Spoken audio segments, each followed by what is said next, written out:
I believe I hear Felix and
body discussing the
latest vaporwave.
Stay safe out there.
just die.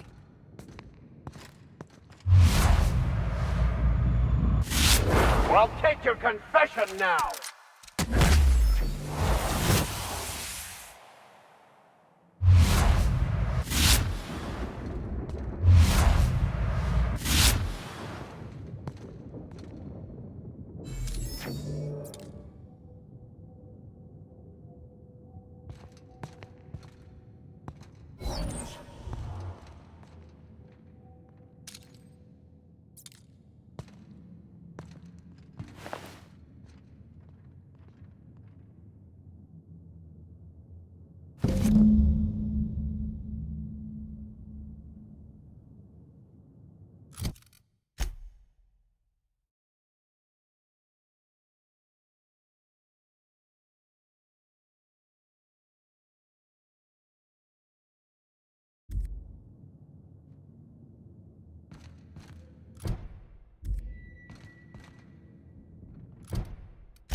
You don't know how glad I am to see you. You did the right thing. Akande was a monster. Her death was much deserved, and long overdue. And you lunatic, you broke into the board's own fortress just to rescue one doddering old man. You are absolutely out of your mind, and I can't begin to thank you enough.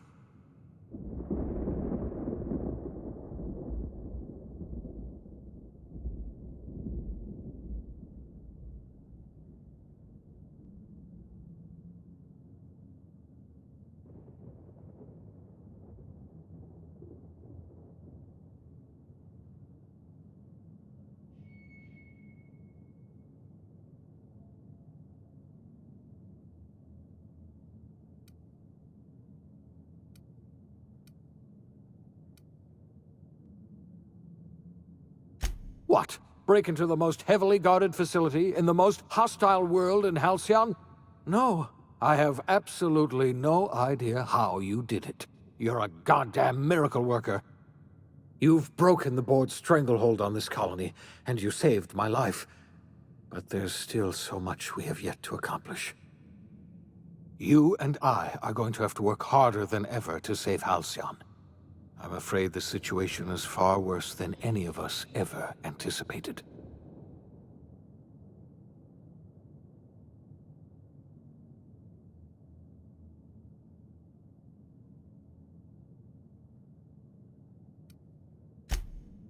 Earth has gone dark. We haven't received a single message in 3 years. There's been no communication, no signals, Nothing. 2 years ago, the Earth's Directorate's frigate disappeared on their way back to Earth. We don't know what they discovered when they arrived, or if they arrived at all. Earth is only an idea to us. But that idea is the bedrock the colony is built upon. If people were to find out it's gone dark, the shock could be too much to bear. I don't want to imagine what'll happen once news gets out. Let's just keep this between us for now. You mean we're all alone out here? Really alone? I'm afraid so, Miss Holcomb. Halcyon is the only home we have left. Returning to Earth is no longer an option. We're in serious trouble, my friend. Do you know what this means for Halcyon? We can't rely on Earth for support anymore. We've been cut loose. We're entirely on our own.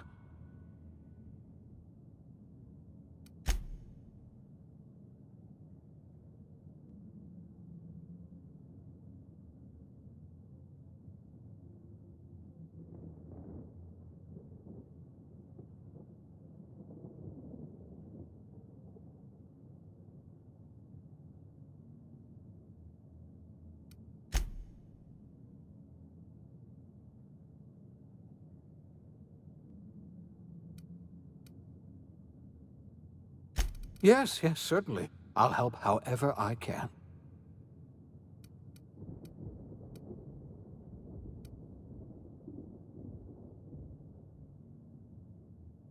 I wasn't trying to hide the truth from you, but after all you've done, I owe you an explanation.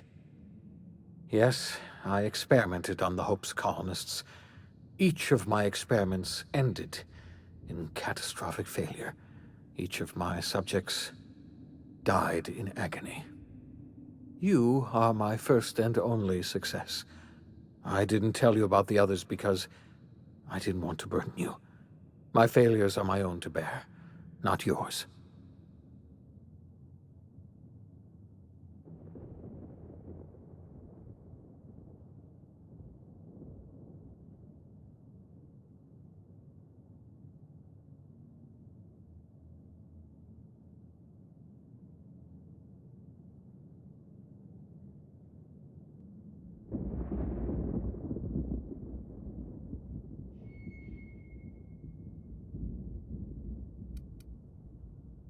I'm not asking you to forgive me. Law knows I won't forgive myself. But I'm going to try to set things right. My apologies. I need to get a hold of myself. We've far more pressing issues to worry about right now. If you have any more questions, ask me. I'll answer as best I can.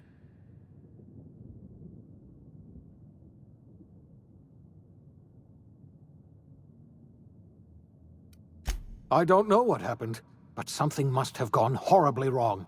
I don't know why Earth's gone silent. I don't even know if Earth exists anymore.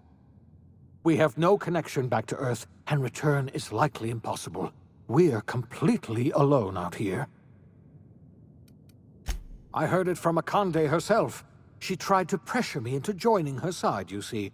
Tried to make me realize that all hope is lost, and that we are alone.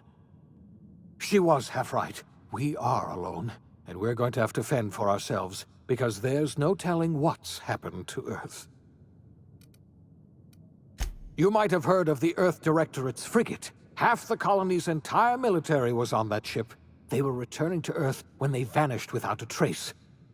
That was 2 years ago. We haven't heard a word from them since. Whatever happened to Earth likely happened to them.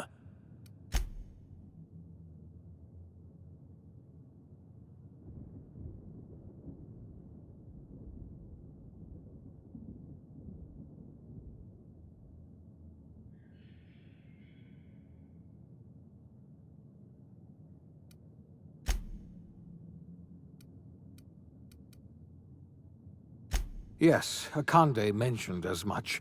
Earth hasn't sent us a single message in 3 years. No one knows why.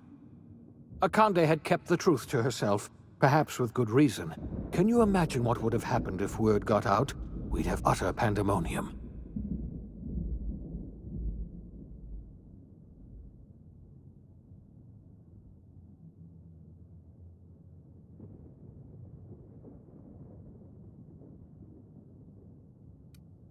Yes, you were the one who reactivated that relay station, weren't you?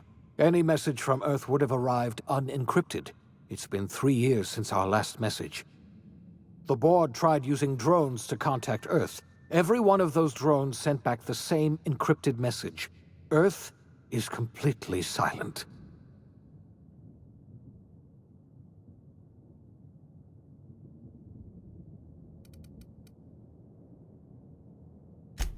Yes, we do.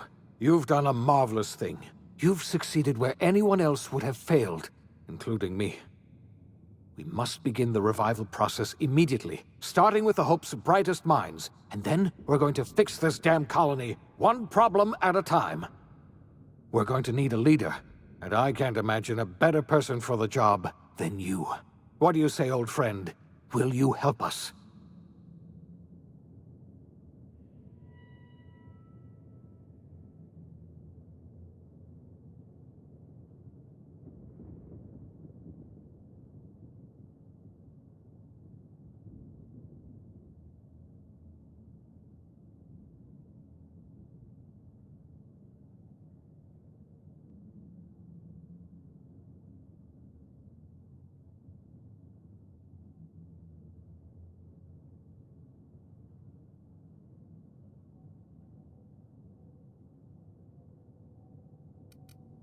When I revived you, I thought you were going to help me save this colony. I was wrong. I had our roles reversed, you see. You're the one who's going to save us all. I'm just the one who set you on your path. You're the best thing to ever happen to Halcyon.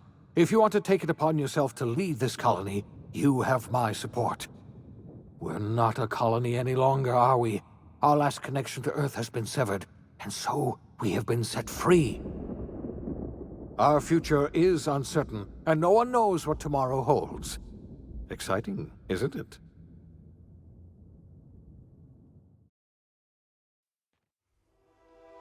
The OSI teaches that everything in the universe happens according to the grand plan. But the stranger that arrived in Halcyon was an unplanned variable. From the moment he landed in Emerald Vale, his actions altered the course of history. The events on Tartarus brought about the end of the board's authority. But the board's mistakes would haunt the colony for decades to come. The damage they left behind would require the work of a generation to repair. Dr. Phineas Wells began reviving a handful of the Hope's colonists: engineers, scientists, technicians, and intellectuals. They were among the brightest minds the Earth had ever sent out into the stars. The Hope scientists and engineers woke up in a colony descending headlong into total collapse. With no way to return to Earth, they had no choice but to band together and devote themselves to the cause of saving Halcyon. The people of Halcyon were nothing if not hardy. In the absence of the board's authority, many of the colony's settlements banded together with a single purpose in mind: survival. Life was especially hard in the years to come. Some towns dissolved by attrition and starvation, but most of them found a way to carry on. In the years to come, Halcyon was forced to reckon with its newfound freedom. The board was gone, and for better or worse, the colony was responsible for its own destiny. Between MSI's worker-centric policies and the iconoclast's manpower, Sanjar and Zora were able to rally many of the Terra 2 townships to their cause. MSI's workforce swelled, and the iconoclasts enjoyed a significant surge in their ranks. The board was too distracted by infighting and internal politics to stop MSI from becoming a powerful corporation and a refuge for townships that might have fallen through the cracks. Sublight Salvage adapted to the changes in Halcyon, shifting their business model to suit the times. Their claims of legitimacy were scrutinized, but ultimately unquestioned. Lilia Hagen would continue to protect her family as ruthlessly as ever. Adelaide McDevitt replaced Reed Thompson as the leader of Edgewater. She and her followers transformed Edgewater in their image. Anyone loyal to Reed was pressured into leaving town. and those who stayed behind adapted to her way of life. Adelaide transformed the old cannery into a new garden. The nearby Edgewater Cemetery provided a convenient source of fertilizer. As for Reed Thompson, it was said that he lasted exactly 2 days outside the walls of Edgewater. Years later, a marauder was found in possession of his hat. Under the leadership of Junlei Tennyson, the groundbreaker held firm against corporate influence. The ship's mechanical stability gave Junlei the time to educate a promising generation of engineers schooled in her family's traditions. The future of the groundbreaker looks promising. The rediscovery of the Hope and the abandonment of the lifetime employment program forced Byzantium to come to terms with some uncomfortable realities about the state of Halcyon. While Byzantines were reluctant to surrender the luxuries they'd grown accustomed to, the board's diminished authority gave them little choice in the matter. Nearly everyone had to learn to make do with less. Some even had to get jobs. It was a dark time indeed. Your influence shifted Ellie's perspective. She finally admitted, albeit grudgingly, that she just might need other people. Sometimes. With a steady income from the life insurance payouts, she was finally able to afford a ship of her own. She hired a small crew and flew supply missions to communities on the fringe. Some of them were even legal. Life in Halcyon was sobering for Felix Millstone. The grand revolution he dreamed of never came. There was no great awakening for the colony, no celebrations in the streets. There was only the hard, desperate work of trying to repair a broken colony. Felix never had a head for numbers, but if there was labor to be done, he was there to help.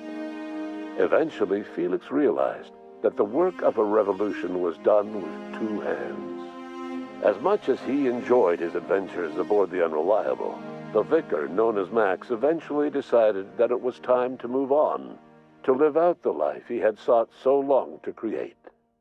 He knew there were many in the colony who carried burdens much worse than the ones he had struggled with, and he devoted himself to easing their suffering wherever he could. He only ever took up arms again to defend the defenseless.